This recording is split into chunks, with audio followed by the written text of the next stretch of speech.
Welcome to our Sunday worship service. It's the fifth and the last Sunday of the month, June 29. Actually, I didn't realize na ito na yung half of the year. Bilis? Half of 2025. And today, it's a special day. Besides our worship service celebration, we are also celebrating this day for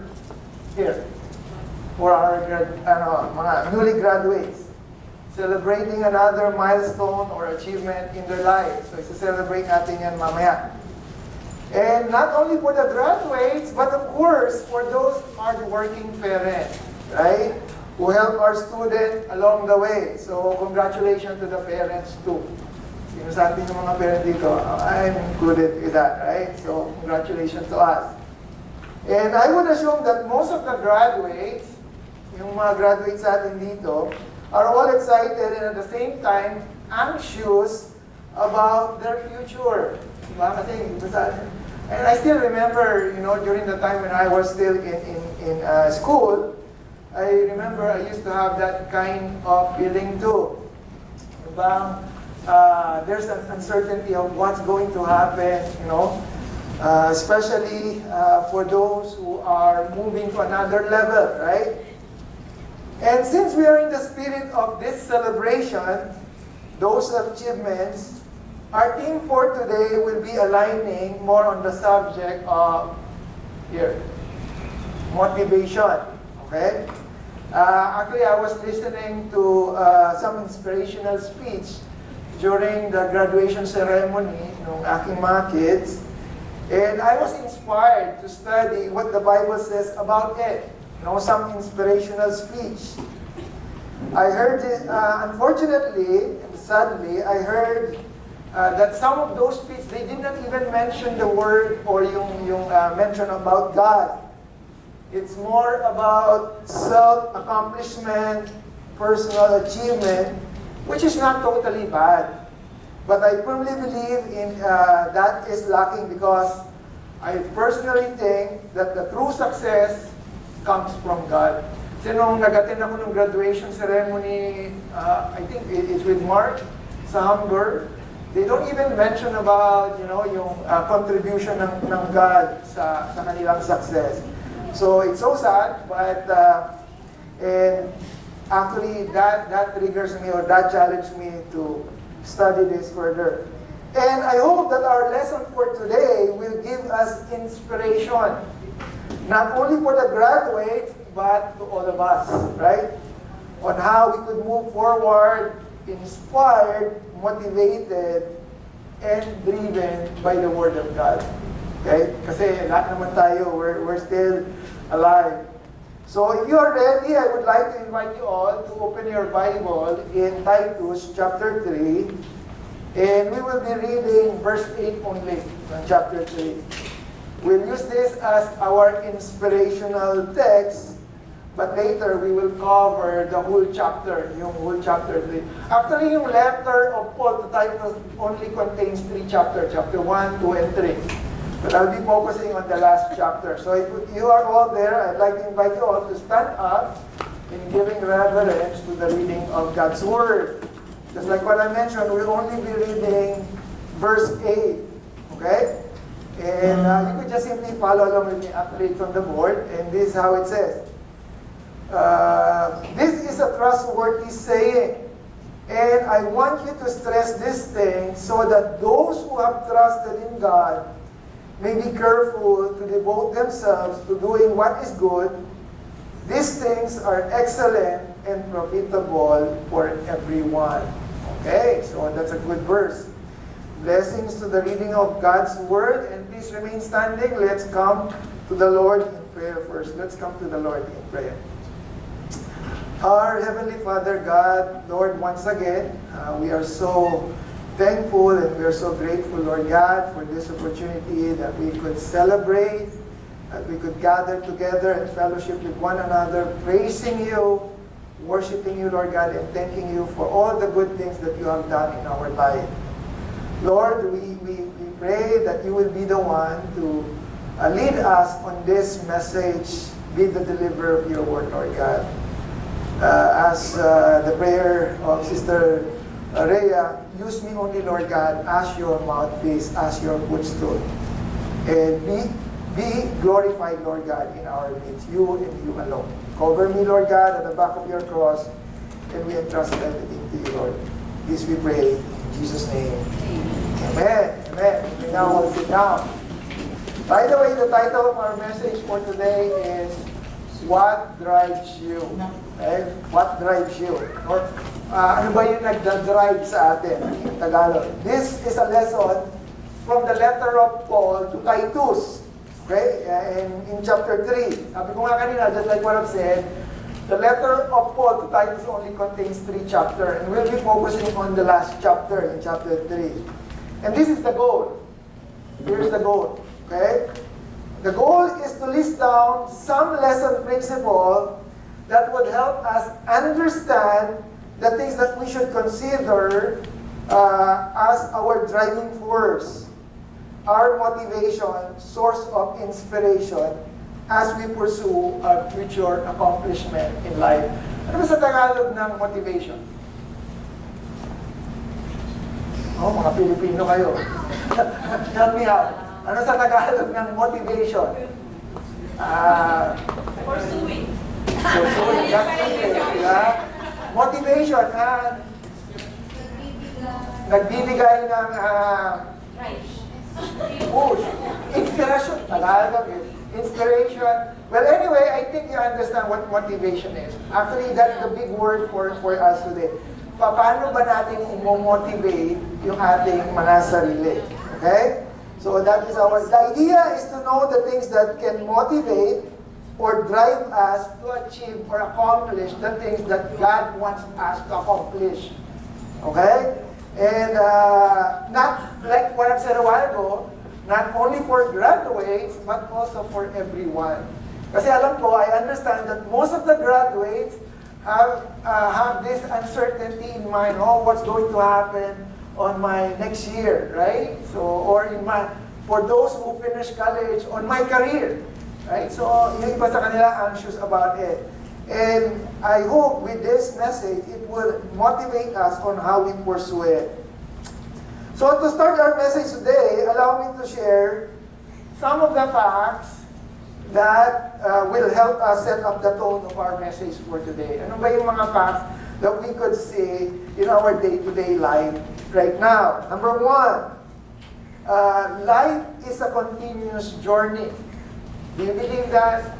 Tuloy-tuloy, it never stop, right? It doesn't mean that when you graduate today in high school, it's done. No, there's another thing that lies ahead. There's always another path ahead, right? Number 2, there will always be expectation and responsibilities. Right? Kasi akala natin, when I finish high school, it's done. I'm done with homework. No. The good news is, there will still be homework even when you go to college.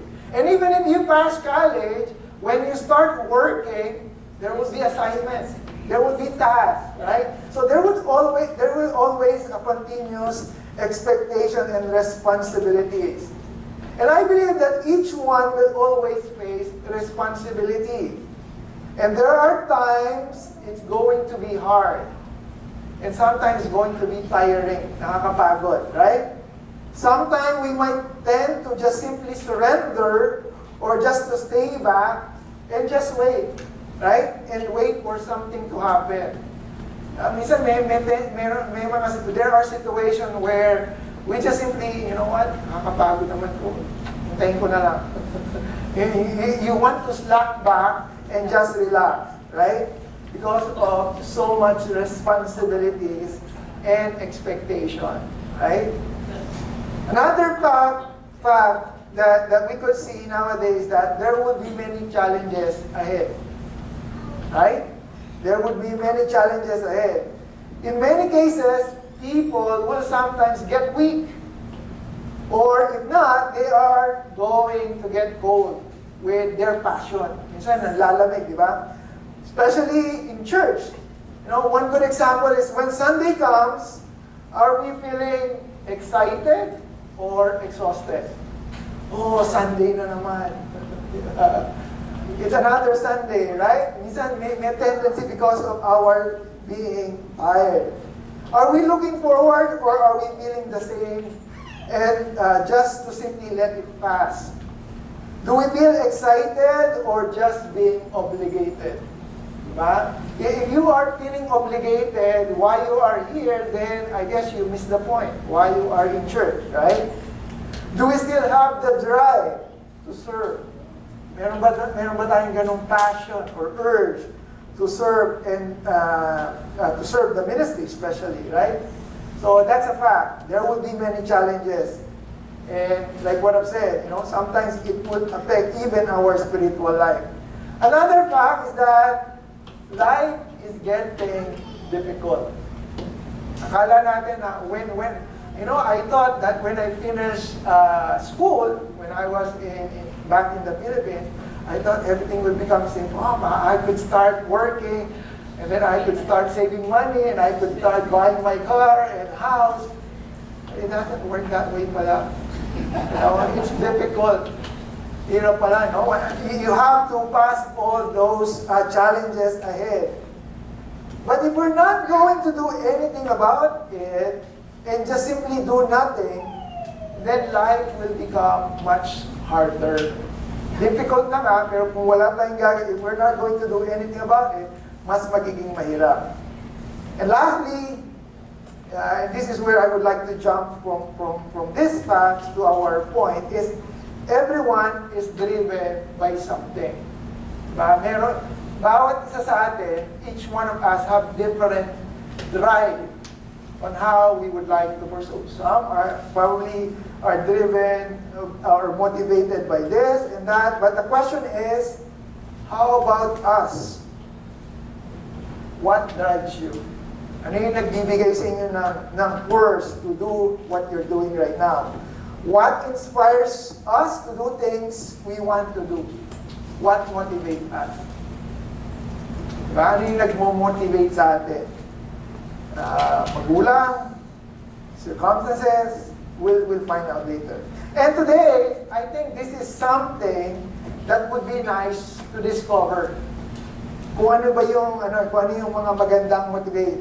Things that can help us to be motivated and encouraged. Are you excited to know kung ano yung mga magandang motivation? Because the thing is, the world is full of stressed people. Right? Marami ng mga stress na tao. And let us not add ourselves into it. Marami na nga pagod. Marami na nai-stress. Gusto mo ba idagdag mo pa yung ikaw doon? If we can motivate people, at least let's motivate ourselves. Kasi minsan mahirap naman talaga i-motivate yung ibang tao eh. But, at least we could motivate ourselves. And that is the goal. I hope by the end of this message, before we leave, we will feel motivated. And we know how to motivate ourselves. And this will be our main lesson for our message today, entitled, What Drives You? Okay? But before we do, allow me to share some background about the letter. The letter that we're going to study. Titus chapter 3. Like what I mentioned, this is a letter of Paul to one of his students. Actually, dalawang student niya. Si Titus, and the other one is Timothy. Right? So since we are in the graduation thing, so I decided, ano ba yung sinabi ni Paul sa kanyang student? So, but before we do, let's learn some background about this letter. Penmanship. When was it written? Who wrote this letter? Who is this letter written for? And why this letter is written? Ano ba yung purpose?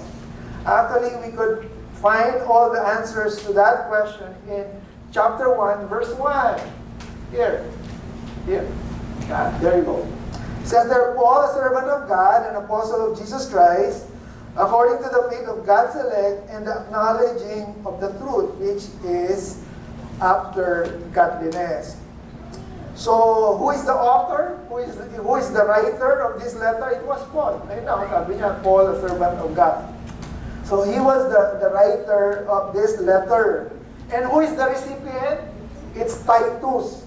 Okay? Who is currently residing at Crete at that time. Magkahiwalay sila. They were separated during that time. And this was written, this is important, in AD 62 to 67. Oh, what's the significance, Pastor Adel, about that date? Well, the significance of that date is that during that time, the reigning governor ba siya? Or anyway, the reigning person who's doing is Nero. And remember, during the time of Nero, he's an anti-Christian. He persecutes the Christians, and he doesn't like the Christian. So it's important for us to understand that background. So when Paul wrote this letter, there are so many things that happened during that time. So the second question is, who is Titus? Sino ba si Titus, right? Who is this name behind the letter? Well, Titus was an early Christian missionary and a church leader. Kagaya ninyo. Kagaya ko. He's a church leader, he's a Christian missionary, a companion, and disciple of Paul, the apostle. Okay? He was mentioned in several epistles of Paul, especially the letter to Titus. He is believed to be a Gentile. Ibig sabihin, he was not a Jew. Okay? He was converted to Christianity by Paul, and according to tradition, he was consecrated as a bishop or as a pastor. He was assigned by Paul to become the pastor in the island of Crete. Okay? So si Titus, when he received this letter, he was in Crete. Okay? That is another place. He was a trusted person of Paul to do his dangerous and popular, difficult, and tiring work in the city of Crete. Okay? So pinadala niya doon si Titus. So what is the purpose of this letter? Okay, here. Also in chapter 1, verse 5. Oops, sorry. Yan. So verse 5. Sabi doon, ano daw ang reason? What is the reason why Paul wrote this letter to Titus? He said, I left you in Crete that you should set in order the things that are lacking and appoint elders in every city as I commanded you.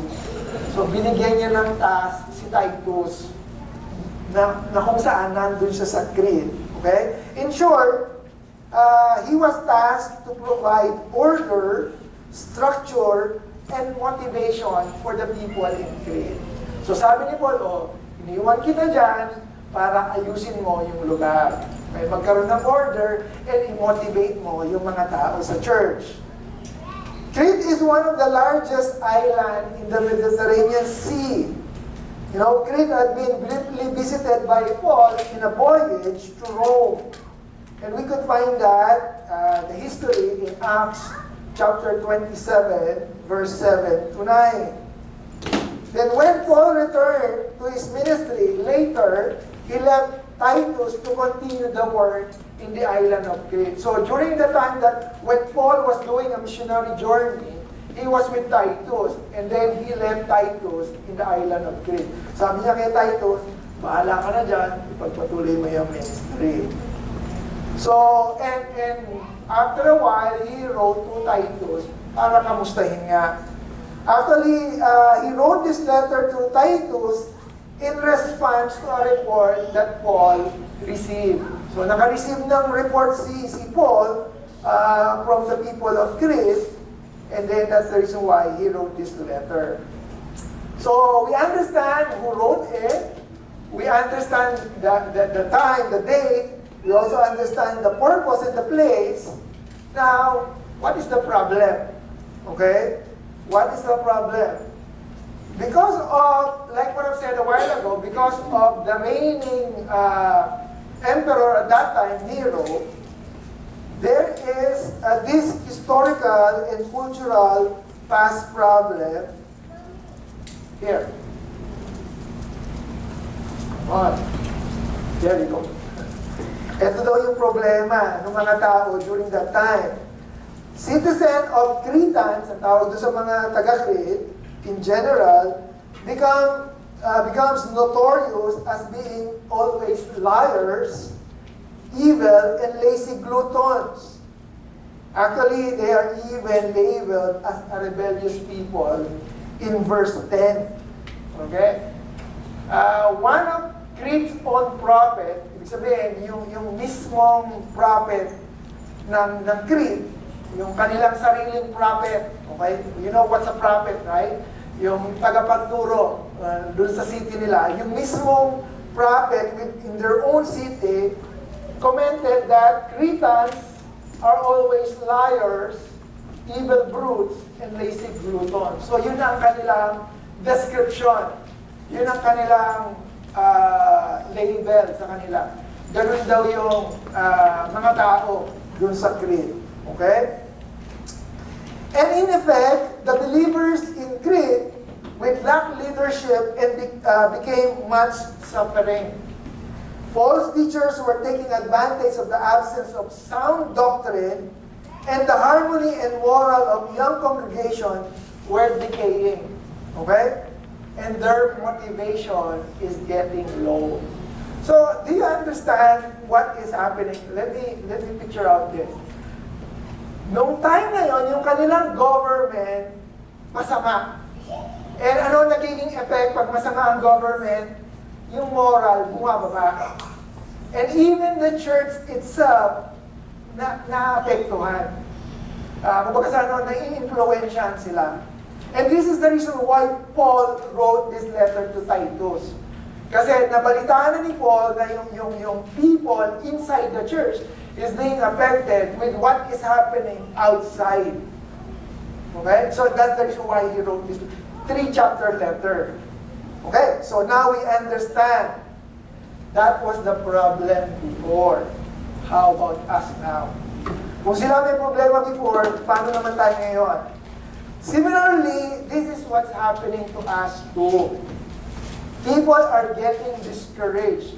Marami tayong naririnig, ang gulo-gulo na ng government natin, ang pangit na ng bansang ganito, ganon. Right? There's so much complaints. There's so much discouragement. Moral is low and the drive is slowing down. People are just being passive. Minsan, pabayaan mo na lang. Ganyan na talaga yan. Diba? Minsan, nagiging ganun na yung ugali natin. That is what becoming of us. Because of, the things that is happening around us. Or sometimes, people are now driven with a wrong reason of motivation. Or wrong reason of inspiration. What do I mean? Some people are motivated or driven by guilt. Diba? Allowing the past to control the future. Right? Unconsciously punishing themselves and their lives running from regret and shame. Maraming mga tao, they are driven by guilt. Sana nagawa ko yun noong araw. I wish I could have done that. Diba? So it affects the way we push our life because we are being driven by our guilt. And some people not only driven by guilt, some people are even driven by anger or resentment. Some people hold hurts, they never get over it. Hindi sila makamove on. 10 taon nang binasted hanggang ngayon, yung pa rin ang iniisip. Di ba? They could not move on. They could not even release the pain. Sinaktan niya kasi, Pastor Adel, di ko makalimutan yun. Di ba? They could not release the pain through forgiveness. And they keep the pain memories in their mind. One important thing that I would like to make mention is that resentment will always hurt more the person we resent. Did you catch that? Resentment always hurt us more than the person we resent. It may be true that the offender probably forgets it already, but still sometimes we still to continue to linger the pain. Minsan yung nakasakit sa'yo, nakakapag-cuba na nakakapag-enjoy na Pero ikaw, ang sakit-sakit ng ginawa niya, di ba? Parang you still linger with that pain. Samantalang iba, nag-enjoy na. So, we have to move on, right? Do not let your anger and resentment drive your life, right? Those who hurt us in the past cannot continue to hurt us now unless we hold on to resentment. Choice niyo yan eh. Kung gusto niyong masaktan pa rin, you have the choice. Past is past, and there is nothing we can do to change the past. Okay, so what else? These are the negative motivation. These are negative motivation, meaning these are things that we are not supposed to be driven by. Okay? Some people are driven by what? By fear. Takot, right? No matter what the real cause or reason, fear-driven people often miss great opportunities. Ay, hindi ko kaya yan. Sila na lang.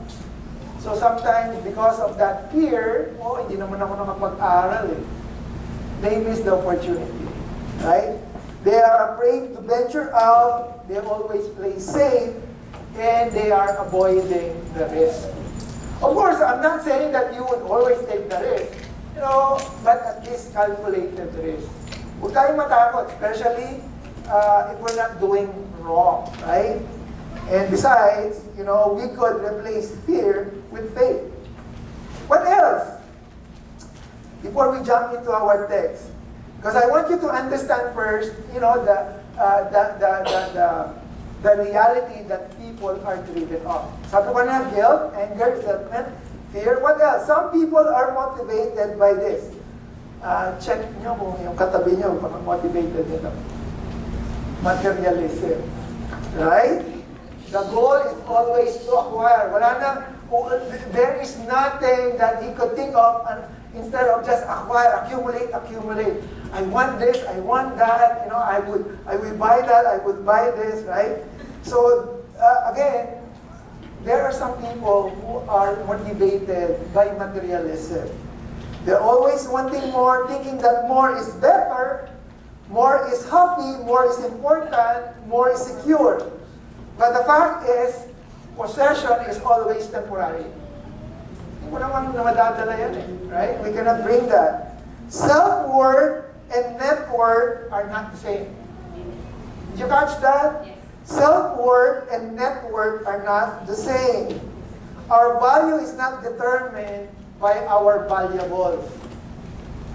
And it's like the saying that goes, most valuable things in life are not things.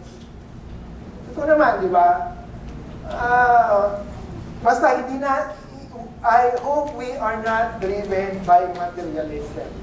No, you're not working because you just want to acquire. Don't get me wrong, we all need something somehow, right? But if our life will be driven by those things, then we are missing a big part of our life. And lastly, some people are driven by this, by approval, right? Saying, actually there's a saying, those who follow the crowd usually get lost in it. Yung sunod ka ng sunod sa madami, tendency, ikaw mismo maliligaw ka. So, you want to be identified with the crowd, sometimes the tendency is you will become unknown. Right? Wala ka kasing identity. I might not fully know the key to success, but the key to failure is to try to please everyone. If you want to fail, please everybody. That's the key ingredient. Jesus said we cannot serve two masters. Remember what he said on Matthew chapter 6, verse 24? He said, no one can serve two masters, for either he will hate the one and love the other, or else he will hold to the one and despise the other. You cannot serve God and Mammon. So, like what I'm saying, let us not be driven by what the crowd or the approval of other people. Oh, yan ang suot mo kasi maganda sa iyo yan eh. Diba? Pero minsan, tabingi-tabingi na, diba? Pero maganda pa rin daw, diba? So, we have to evaluate our own. Again, I'm not saying that these are all bad, but these are the reality that some people are driven off. But what does the Bible says about motivation? Does the Bible encourage us to be motivated by all this stuff? Or He has something in store for us? And again, I guess this is a time for us to learn how to be motivated and how to motivate others as well. And here now are the 4 things to consider where to base our motivation or inspiration. Especially, like what I said, sa mga graduates, di ba? How can we motivate ourselves, as we go to our next level? What are the 4 things? And again, this will be based on the whole chapter 3 of Paul's letter.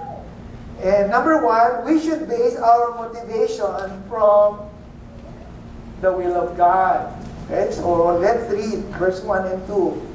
Sabi doon, remind the people to subject to rulers and authorities, to be obedient, to be ready to do whatever is good.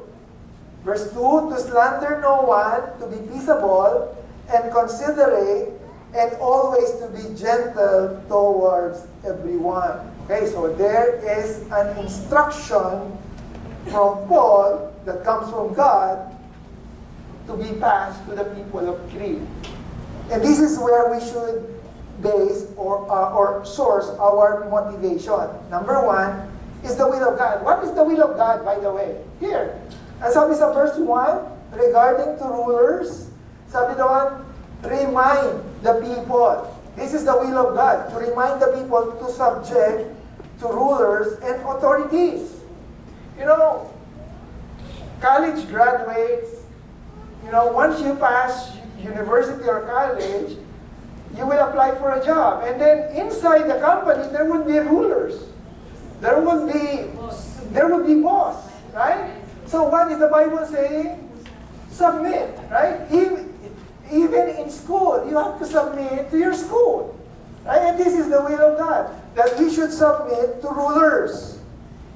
Actually, the remind in the Greek present tense, it means go on reminding. Titus was constantly reminding the Christian under his care to show proper respect, submission, and obedience to ruler and authorities. Bakit? Why? Because that is the will of God, for us to be submissive to authorities. Despite of the difficult character of the people of Crete, as mentioned on the previous chapter, the instruction or command is to submit, to subject to ruler and authorities. Remember why I mentioned to you a while ago, when was it written? It was written in AD 62 to 67. What's the significance? What's the importance?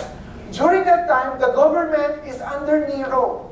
And under Nero, everything is in chaos. Kumbaga, if we say that today, that the government is so corrupt, imagine during that time. It's worse. Right? He is punishing all the Christians. And then what did Paul say? Submit. Wait, Paul. He's persecuting the Christian, then you want us to submit to our authority? Right? But that's that is what the letter said, right? And that is what Paul is saying. And similarly, even for us today, regardless of how corrupt our government, regardless of how crooked the rules, we have to submit. Dapat tumawid ka pa rin sa tamang tawidan.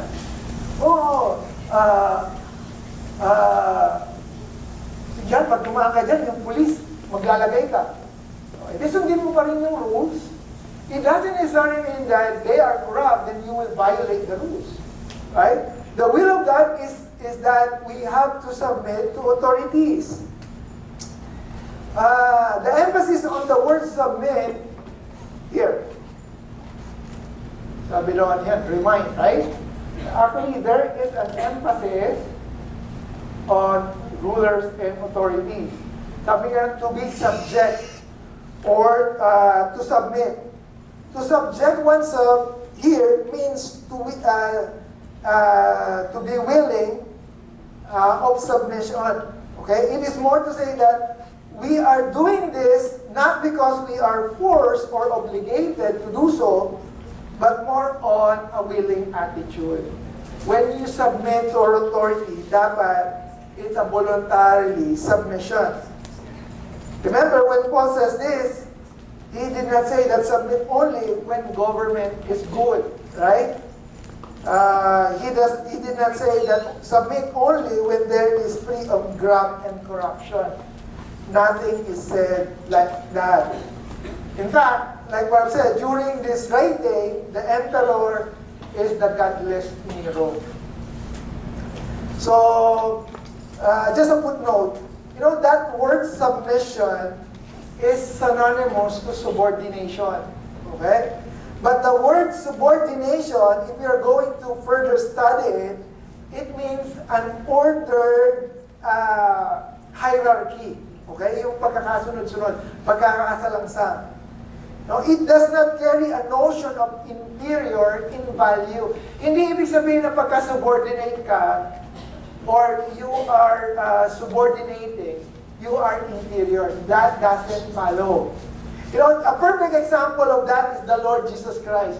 Because He submit. He was under the subordination of God the Father. And even when He was, during His younger age, He also submit Himself to His parents.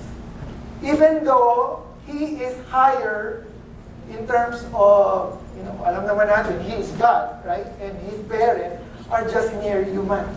Pero nagpa-submit pa rin siya. So what are you trying to say, Pastor? What I'm trying to say is that if you submit, that doesn't mean you are inferior. Right? Because even the Lord Jesus Christ, He submit, but that doesn't mean He was inferior. Actually, a person can become a subordinate without having to obey a command. Marami naman talaga I'm a subordinate, pero they are not obeying the command. And that is the reason why Paul wrote it additionally. It says there, to be ready to do whatever is good. Right? To be obedient. Christians should be obedient and ready to do whatever is good. Kasi pwede ka naman talaga maging subordinate in terms of ranking. Siya ang boss ko, pero hindi ko siya sinusunod. Right? You could have a boss at work, you are under him, but you're not obeying. So those are two different things. So what Paul is trying to tell us here is that submission is the attitude of putting oneself subordinate even without the command. While obedience is the action in response to our submission. So that's the reason why he said subject to rulers and authorities, but he never stopped there. He said to be obedient and be ready to do whatever is good. Kasi he could have just simply stopped to subject to rulers and authorities. He could have already stopped. But still, he continued. He said, we have to be obedient. And that is in regards to authorities, right? We have to submit. But how about in regards to the rest? Verse 2. Sabi doon, Christians should speak no evil. Sabi, to slander no one, right? From the Greek word blasphemeo, meaning to slander or to defile or to defame, to injure the reputation, or to badmouth, bad remarks, other people. We are instructed not to do it or to avoid it. Huwag daw natin siraan, di ba? Yung ibang tao, sabi gano'n. Sa verse 2, to slander no one. Okay? To the rest. Yung verse 1, it's about the ruler. In verse 2, about the rest of the people. Christians should avoid quarreling. Sabi doon, to slander no one. And number 2, to be peaceable. Right? Christians should avoid quarreling. Not disposed to fight. Not quarrelsome or contentious. Hindi daw palingkero. Yung nakikipagbuntalan ba? Dapat hindi daw nakikipag-away ang mga Christian. Christian is someone that should not take offense early or easily. Not bad-tempered or violent. We Christians should be a person who is respectful to another, who even disagree with the way of our thinking or position. Okay? Hindi daw, madaling magalit. Sino sa atin ang madaling magalit dito? Taas ang kamay. Huwag na. Huwag na. Or, ang tanong na lang, sino ang mapagpasensya dito? Ituro ninyo. Ayan. Nagtala naman. Diyan. Okay, so, ano sabi? We should be peaceable. Meaning, hindi daw dapat tayo maging palaaway. Okay? What else? Christians should be gentle. Sabi na, always to be gentle. Remember, these are the will of God. For us to do, right? In regards to the rest or to everyone. Okay? We have to be gentle. We have to temper justice with mercy. To avoid injustice with often lies of being strict. Minsan, sa sobrang kastriktuhan natin, kinaiinisan na tayo, di ba? Sometimes, and minsan hindi na tayo nagiging gentle. Ligpit mo yan! Minsan pwede mo naman sabi, paano pwede mo pakiligpit? Yeah. So, sometimes, we have to know the right tone.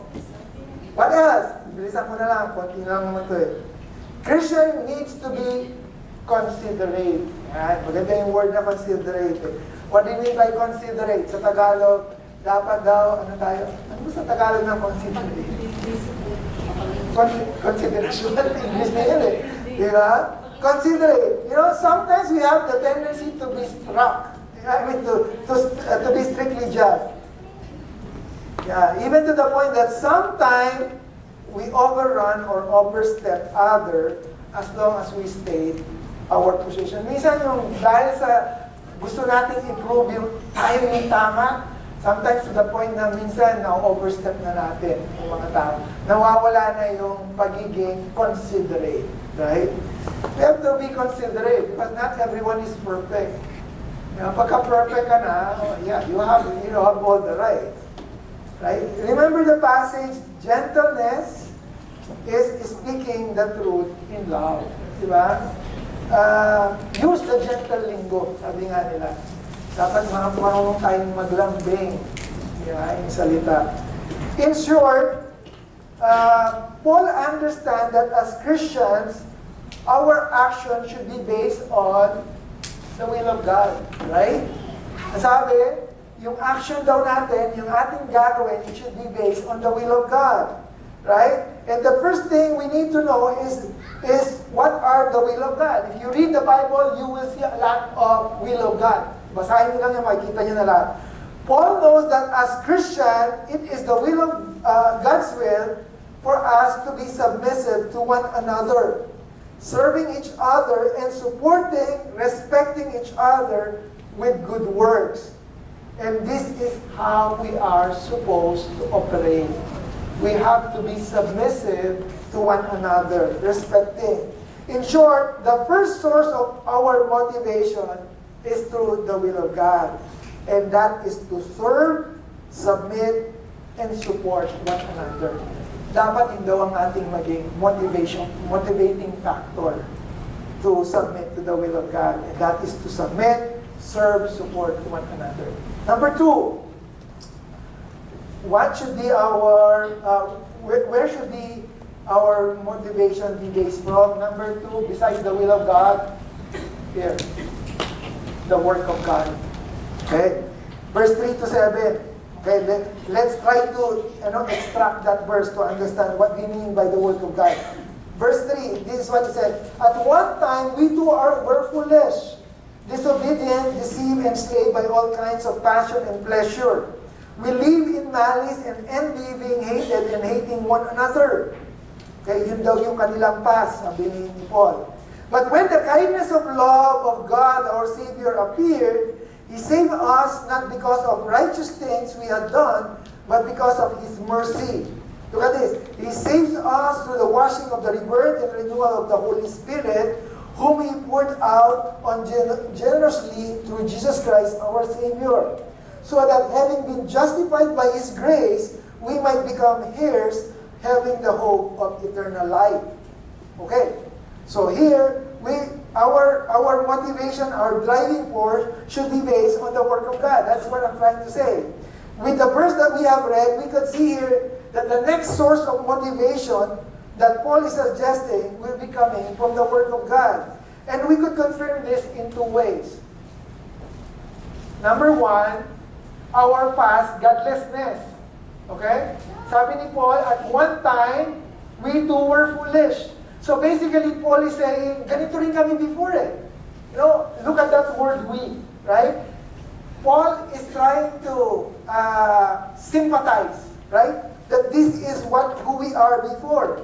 No? Trying them to remember that this is their condition in the past. At this point, Titus, at this point, Paul is trying to help Titus to relate and recall that even themselves were past sinners. Kasi minsan may tendency na yung bang maging righteous tayo. But look at here, Paul is simply saying, ganyan din kami in the past, right? Paul realized that constant reminder of how we are before coming to the Savior will help us motivate to continue with our walk with the Lord. And the second confirmation was from our God, our current God unmerited grace. Anong sabi doon? Paul reminds them that Christ came to earth, that we were rescued by His kindness, right? That He washed our sins. He saves us. Here, God, our Savior, He saves us. He saved us through the washing, by the washing of the rebirth. He gives us indwelling spirit, renewal by the Holy Spirit. These are the things that God have done. This is the work of God. He renewed us by the Holy Spirit. What else? He justified us, and then lastly, He reassured us of eternal life. These are the things that God has done. So basically, what Paul is simply trying to suggest here is that through God's work in their life, this should serve as a good motivation for you to continue with your life. Parang sinasabi ni Paul, this is how we are before. And this is how God did in our life. And this should be a good basis for your motivation. Diba? Paano natin i-apply? Paano natin encourage? Paano natin motivate yung sarili natin? Basically, it is as if like, sino ba tayo before? How are you before you became Christian? Diba? If you are the same before and now, ask yourself, ano walang nabago? Right? Why is it that some people are not motivated with the work of God in their life? But probably they don't understand it. Right?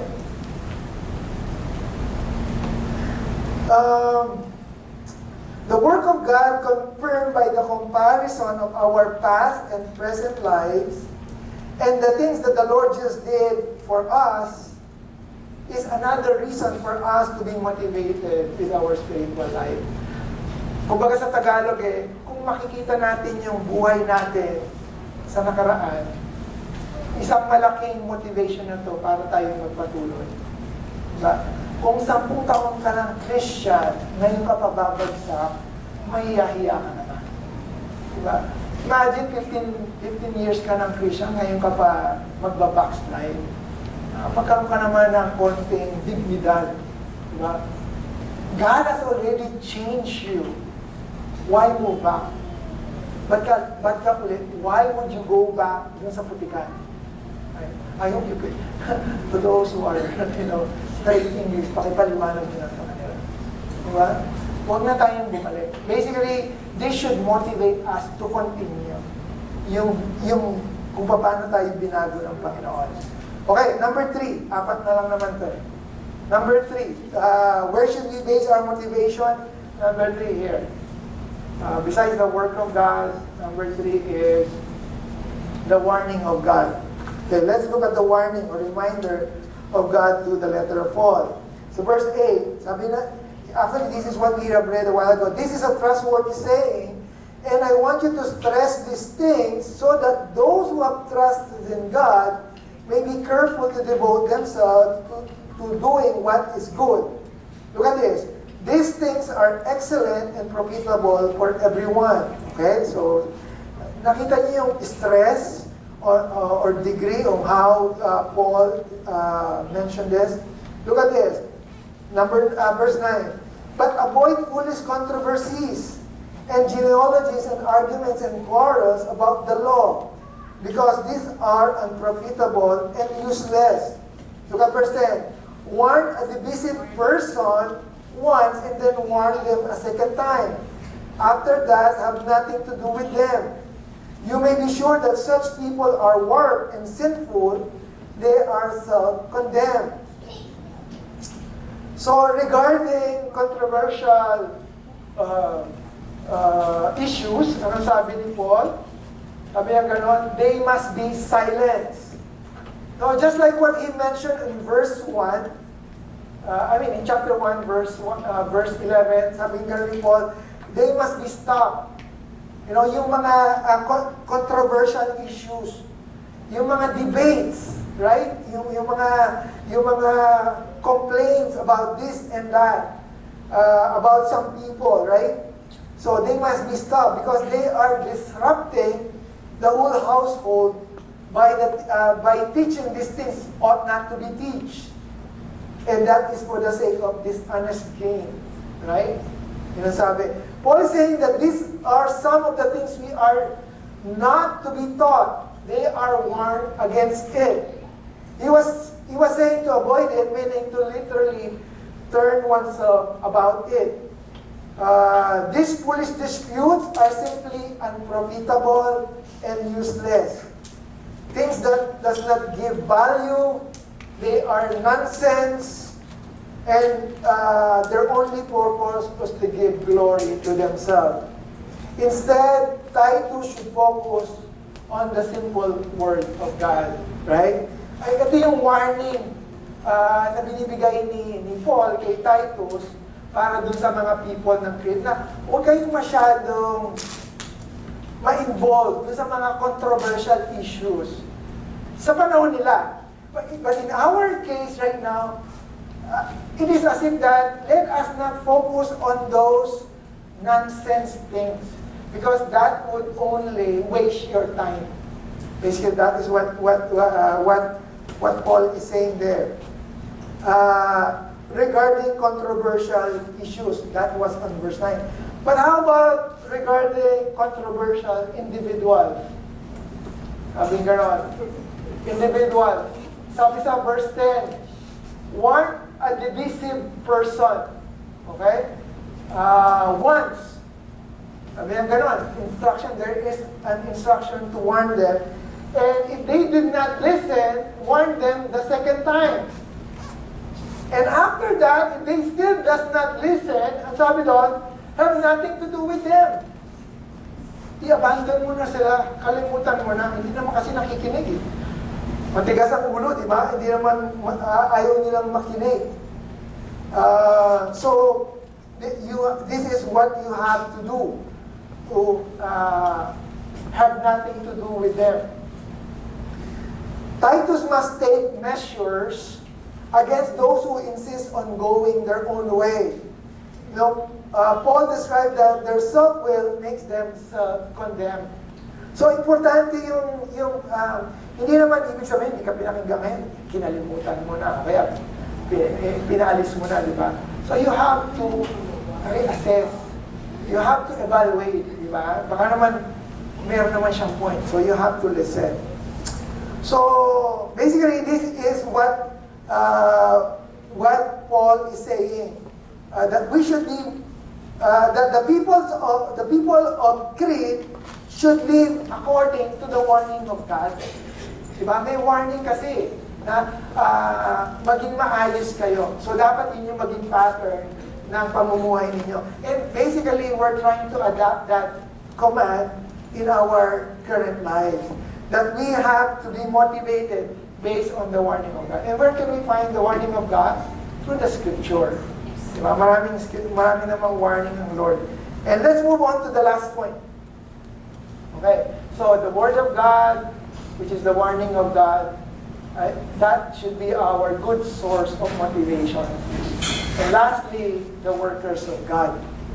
Okay, yung last portion ng chapter 3. Sabi sa verse 12, as soon as I send Artemas or Tychicus to you, do your best to come to me at Nicopolis because I have decided to winter there. Do everything you can to help Zenas, the lawyer, and Apollos on their way and see that they have everything they need. Our people must learn to devote themselves to doing what is good in order to provide for urgent needs and not live unproductive lives. Sabi daw, dapat not unproductive life. Everyone with me sends you greetings. Greet those who love us in the faith. Grace be with you all. So, what can we see here? Is there any instruction there? No. Is there any motivation there? Yes. And what is that? The name Artemas, Tychicus, Zenas, and Apollos, these are personal words of Paul, and these are common at the end of his letter.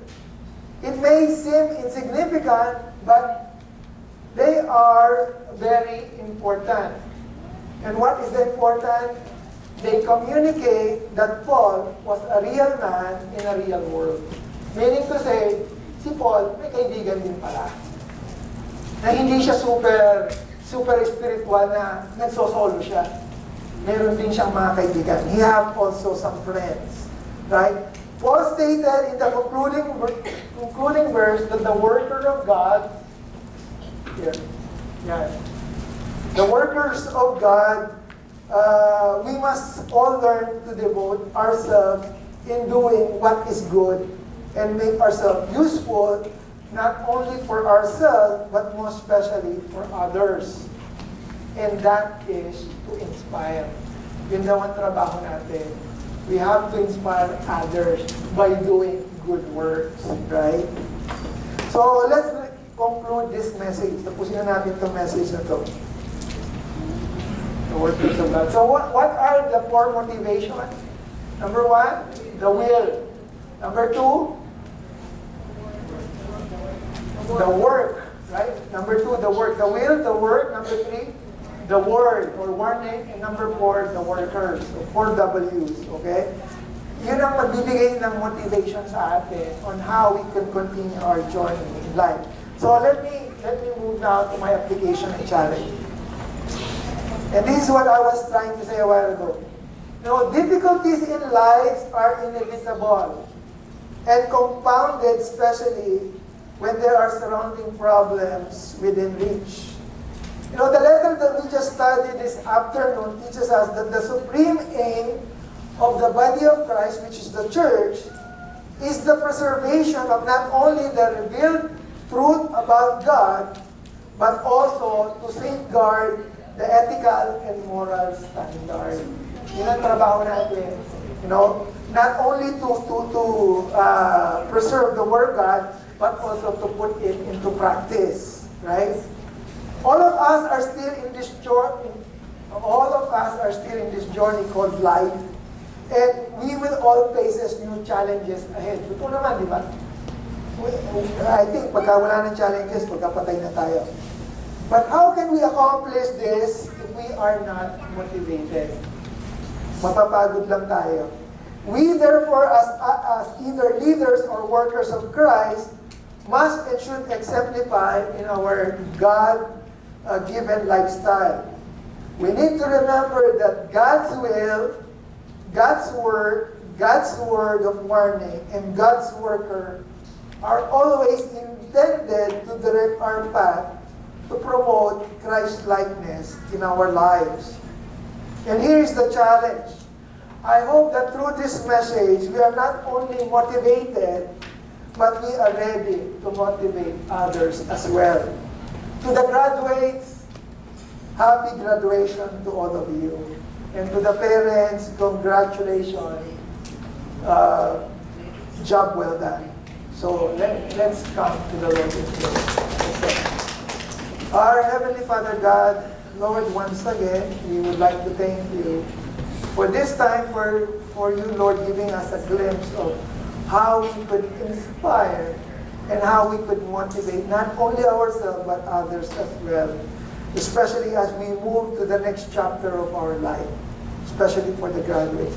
Lord, I personally pray for these graduates, Lord God, that you would bless them and that you would protect them and that you would guide them and that you would lead them, Lord God, to this next chapter of their life. Lord, thank you for their achievements and their accomplishment. And we pray, Lord God, as they continue with their journey, Lord God, that you will always be with them, motivating them, Lord God. Thank you, Lord, once again, and we commit to you the rest of the day. In Jesus' name, amen.